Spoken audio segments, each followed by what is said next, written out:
श्री शिवाय नमस्तुभ्यम, हर हर महादेव, जय महाकाल, जय माता रानी। कैसे हैं आप सभी लोग। देखिए, आप सभी को पता है शारदीय नवरात्रों के बहुत विशेष दिन चल रहे हैं और अब आ गई है शारदीय नवरात्रों की महाअष्टमी, जिसे दुर्गा अष्टमी भी कहते हैं। पूज्य गुरुजी ने कहा अगर साल की कोई सबसे बड़ी अष्टमी है तो वो है शारदीय नवरात्रों की दुर्गा अष्टमी का दिन। पूज्य गुरुजी ने कहा इस दिन आपकी बड़ी से बड़ी कामनाएं पूरी होती है, बड़े से बड़े रोग दूर हो जाते हैं। अगर आपके जीवन में कोई से भी दुख, कष्ट, परेशानियां बराबर लगी हुई है, कोई कार्य अटके हुए हैं, तो इस शारदीय नवरात्र की महाअष्टमी के दिन घर में चुपचाप उठा करके ये एक चीज रख देना। पूज्य गुरुजी ने कहा आपके परिवार की एकता हमेशा रहेगी, सत्ता बढ़ती रहेगी, आपकी बड़ी से बड़ी कामना पूरी होगी, घर में कभी भी धन की कमी नहीं रहेगी। पूज्य गुरुजी की कथा से सुन करके और समझ करके पूरे उपाय को बड़े ही आसान भाषा में आपको बताऊंगा, परंतु उससे पहले आप सबसे एक छोटी सी प्रार्थना। जो लोग पहली बार आए हैं चैनल को सब्सक्राइब जरूर कीजिएगा और वीडियो को लाइक करके देव आदिदेव महादेव का कोई सा भी प्यारा नाम कमेंट बॉक्स में लिखना मत भूलिएगा। इस पूरे वीडियो में हम 3 महा उपायों के बारे में बात करेंगे जो कि आपकी अलग अलग कामना पूर्ति के लिए सिद्ध होंगे, तो ध्यान से सुनते चले जाना, समझने की कोशिश करना।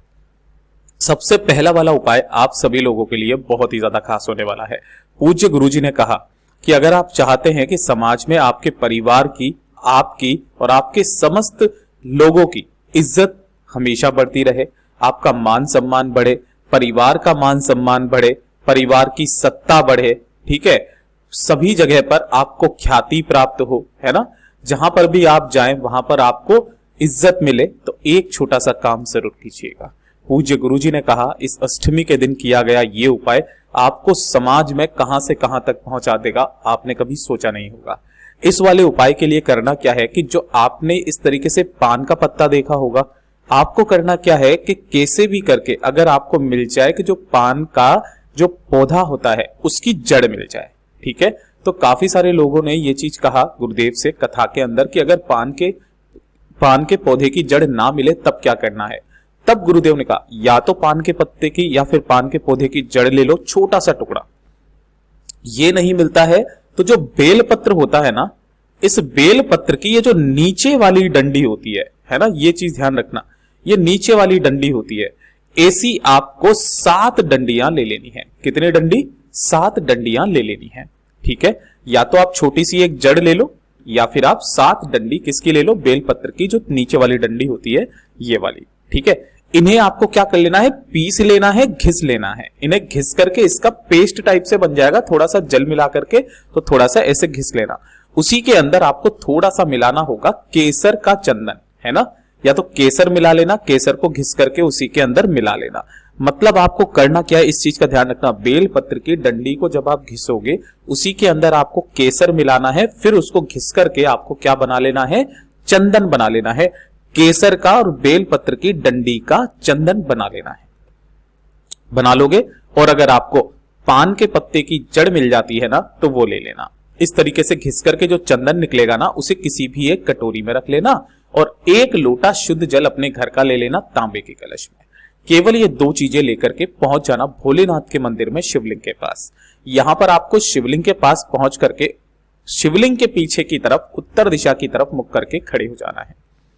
सबसे पहले आपने जो लाल जो चंदन तैयार किया है जिसके अंदर केसर और बेल पत्र की पत्तियों के नीचे लगी हुई डंडी का जो चंदन है, उससे आपको क्या करना है कि ये जो शिवलिंग का लिंग वाली आकृति है, ये जहां तक कि माता रानी का हस्तकमल है, इस जगह पर, है ना। पूज्य गुरुजी जब इस उपाय को बता रहे थे ना, उनके पास में फोटो भी था कथा के अंदर, उन्होंने बताया इस पर पूरे पर आपको उस चंदन से क्या करना है? लेपन करना है अपनी कामना को मन में कहते हुए, ठीक है। पूरे पर करने के पश्चात बाबा से विनती करना, कामना करना और इसी चंदन की एक एक बूंद को वापस से आपको निकाल करके उसी कटोरी में वापस इकट्ठा कर लेना है।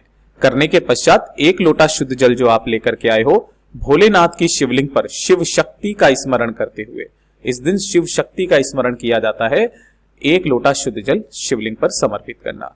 समर्पित कर देने के पश्चात जो भी जल जलाधारी से बह करके नीचे की तरफ आएगा ना, इस वाले जल को रोकना और इस वाले जल को साथ ही साथ इस वाले चंदन को, दोनों को लेकर के घर चले जाना। जैसे ही घर जाओगे तो इस जल को तो आपको घर के कोने कोने में छींट देना है, घर की दहलीज पर भी, चौखट पर भी। और ये वाला जो चंदन आपने निकाला है है ना। इसी चंदन के अंदर आप और चंदन मिला मिला करके इसे आप कंटिन्यू रखेंगे। जब भी आप घर से बाहर जाएंगे तब इसका मात्र एक छोटी सी बिंदी, इतना बड़ा तिलक भी नहीं लगाना, मात्र एक छोटी सी बिंदी आपको मस्तक पर लगा करके निकल जाना है।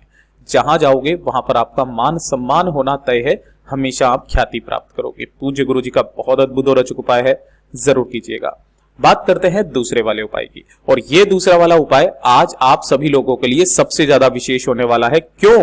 क्योंकि अगर आपके घर में धन और पैसे को लेकर के समस्याएं बहुत ज्यादा बनी हुई है, दूसरा कोई विशेष कार्य है आपका जो पूरा हो ही नहीं रहा है, उसमें कोई ना कोई अड़चन, कोई ना कोई रुकावट हमेशा बनी हुई है, तो आपके जीवन में अगर धन नहीं आ रहा, उसकी भी रुकावट को दूर करने के लिए, कार्यों में आ रही रुकावटों को दूर करने के लिए सबसे अचूक उपाय होता है ये वाला। इसमें करना क्या है, आपको लेने होंगे इस तरीके से 11 बेलपत्र। कितने बेलपत्र लेने हैं? 11 बेलपत्र आपको लेने हैं। इसी के साथ में आपको लेना होगा थोड़ा सा चंदन।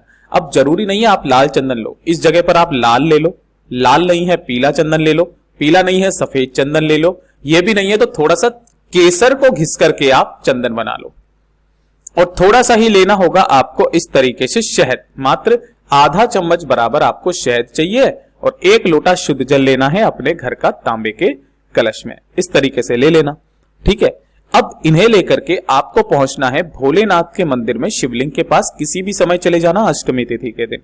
जैसे ही आप यहां पर पहुंचोगे, उपाय करने का एक खास नियम और तरीका, यहां पर आपको पहुंच करके शिवलिंग के पीछे की तरफ खड़े होना है, उत्तर दिशा की तरफ मुख करके 1 लोटा शुद्ध जल पहले बाबा की शिवलिंग पर समर्पित कर देना। श्री शिवाय नमस्तुभ्यम मंत्र का स्मरण करते हुए एक धारी से धीरे धीरे करके समर्पित करना।